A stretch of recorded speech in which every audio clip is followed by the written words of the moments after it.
Disabilitas. Difabel. Apa yang ada di benakmu ketika mendengar kata ini? Tidak mampu, miskin, lemah, selalu dikasihani, bantuan sosial, dan ada banyak lagi. Bagaimana kalau semua kata di atas kita balikan?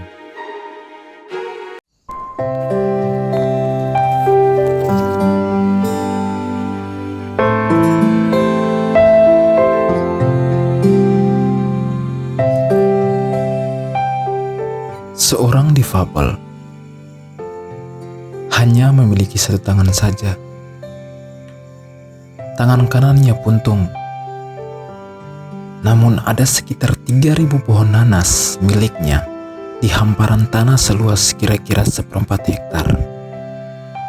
Selain bertani, dia juga beternak ayam kampung. Dia adalah Bapak Bulungongo, warga desa Mawadana, Kecamatan Wijawa Timur, Kabupaten Sumba Barat Daya.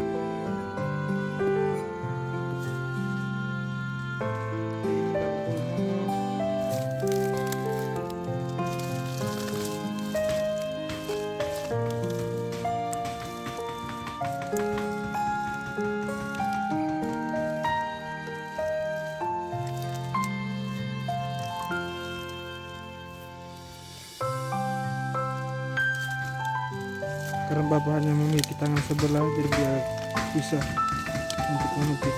Kalau ada parang, bapak Bulungongo butuh parang. Jadi lihat, ini ada kebun nanasnya bapak Bulungongo.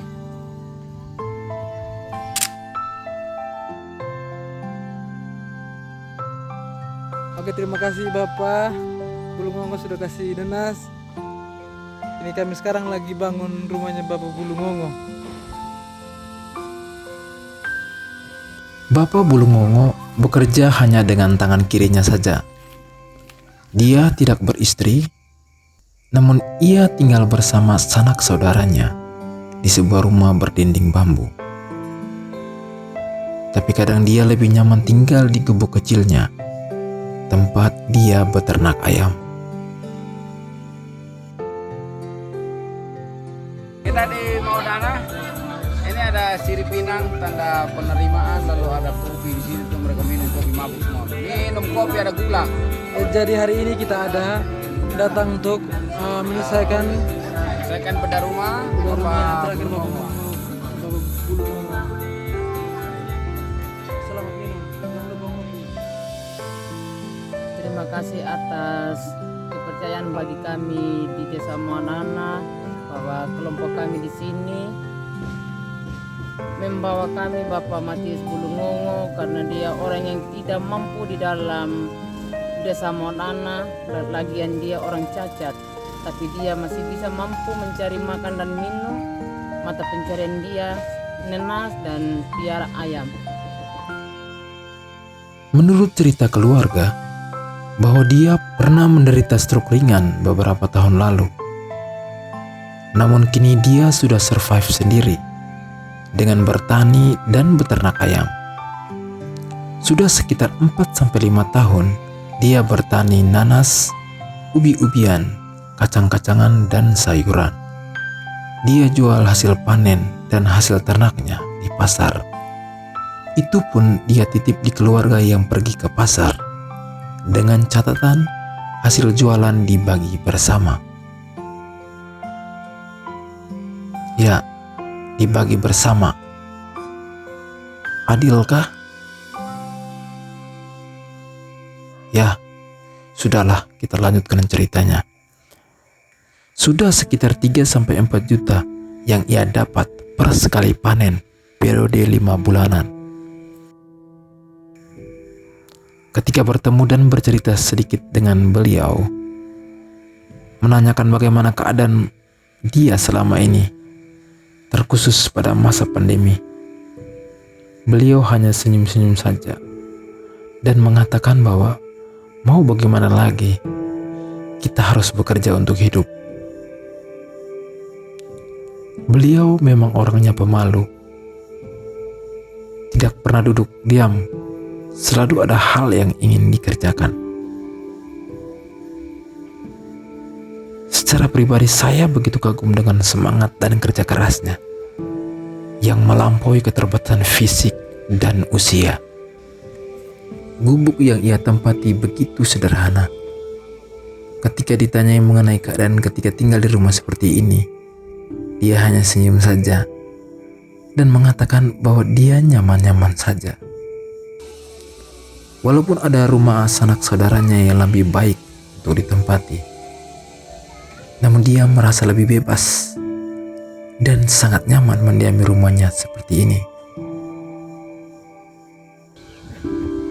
Melihat itu, kami ingin sekali melakukan sesuatu bagi beliau. Akhirnya kami meminta izin untuk membantu memperbaiki rumahnya. Inisiatif ini dibangun bersama warga sekitar. Akhirnya masyarakat yang lain pun mulai ikut terlibat. Selain tenaga, mereka semua datang membawa segala sesuatu yang diperlukan untuk membangun rumah, seperti kayu, bambu, dan bahan-bahan lain yang dibutuhkan. Ibu-ibu juga terlibat mendukung pekerjaan ini dengan menyiapkan makanan dan minuman yang mereka bawa dari rumah masing-masing untuk melengkapi apa yang sudah disediakan keluarga Bapak Bulu. Tak terlepas itu juga bahwa anak-anak juga ikut terlibat membantu.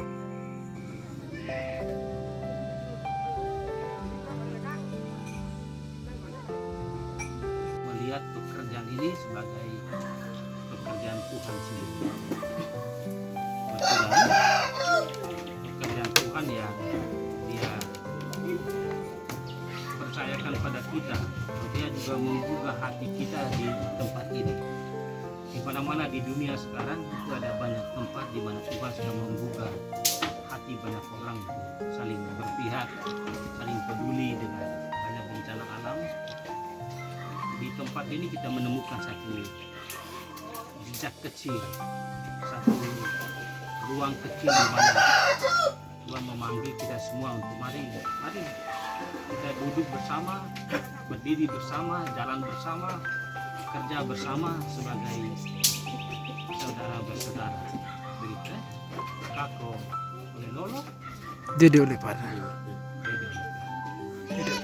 Itu menurut saya temukan luar biasa kalimat ini di Sumba. Sepikiran, sepenanggungan, jalan bersama sebagai teman, sebagai saudara. Orang hanya bisa sebagai saudara karena kita bisa dalam satu pikiran yang sama, di perasaan yang sama. Dan karena itu orang bisa saling melihat bahwa Bapak punya kegembiraan, saya punya kegembiraan. Bapak punya kesulitan, saya punya kesulitan. Karena kita sepikir, senasib, seperasaan. Masih ingat ya? Masih?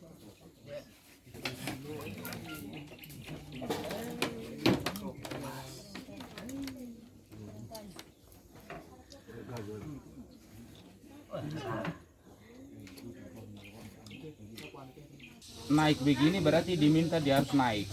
Hasilnya banyak. Coba kasar. Proses pembuatan rumah ini memakan waktu sekitar 2 bulanan. Pembangunan rumah ini berjalan murni dari pemberdayaan warga untuk memberi dari kelebihan dan kekurangan. Pribadi saya salut dengan inisiatif warga sekitar untuk memaksimalkan apa yang dimiliki oleh Bapak Bulu dan kemudian dilengkapi oleh solidaritas dalam semangat peduli dan gotong royong.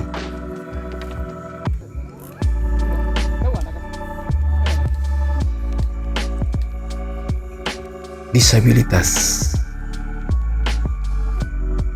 masalah atau akibat? Kalau masalah, apa solusinya? Kalau akibat, bagaimana menindaklanjutinya? Terlepas dari dua pertanyaan tersebut, bahwa dari cerita inspirasi ini ada nilai solidaritas dan gotong royong. Gotong royong mampu menumbuhkan sikap sukarela, tolong-menolong, kebersamaan, dan kekeluargaan antar sesama. Masyarakat akan lebih peduli di antara mereka Dalam semangat gotong royong, masyarakat dapat berdaya dengan memiliki perilaku hidup dan modal sosial yang positif. Semangat gotong royong dan kerjasama sebenarnya nilai luhur nenek moyang kita yang sudah terpatri sejak dahulu kala. Apakah sekarang ini masih ada? Memberi dari kekurangan adalah semangat gotong royong yang saya alami sendiri ketika berada di tengah komunitas yang terpencil ini. Di tengah hiruk pikuk dunia modern, tradisi lokal ini masih terjaga dalam semangat peduli kemanusiaan. Hal ini nampak dalam kerja gotong royong mereka untuk membangun rumah Bapak Bulungongo.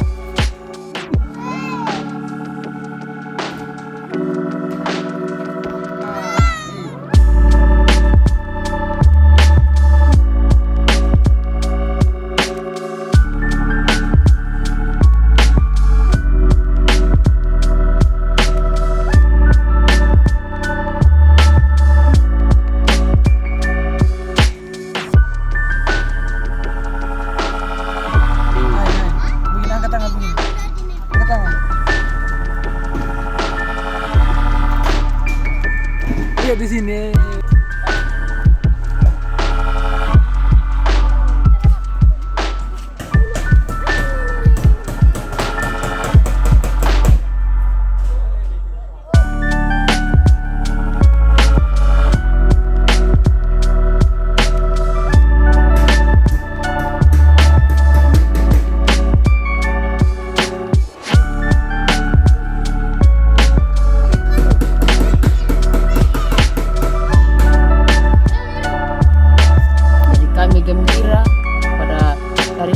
Sampai akhir sekarang pengetapannya, semua keluarga sekitar kami dan bersama pantai bersama rekan-rekannya tugas lapangan, kami limpahkan terima kasih banyak atas berkat perlindungan Tuhan yang sebesar-besarnya, dan kami berterima kasih dan kami membanggakan di dalam bersama harapan kami.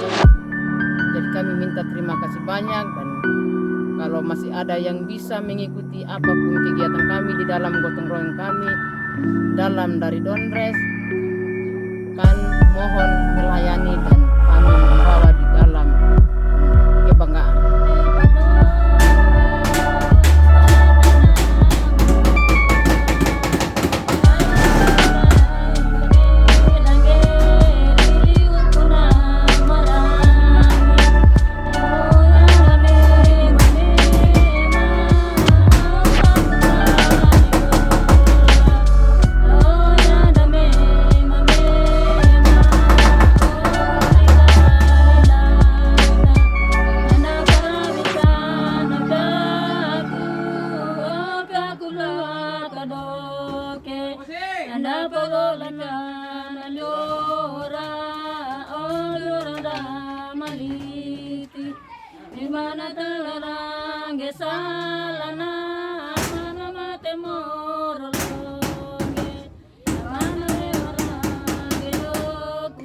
Kaum marginal hanya perlu diberdaya, bukan dinina-bobokan dengan bantuan yang pada akhirnya membuat mereka tergantung. Sebenarnya mereka punya potensi dan kekayaan. Mereka perlu didampingi dan diberdayakan. Pengalaman ini mengajarkan saya bagaimana masyarakat saling peduli dan berdaya di atas tanahnya sendiri. Ya, sampai di sini dulu. Apa impresimu? Saya menunggu di kolom komentar.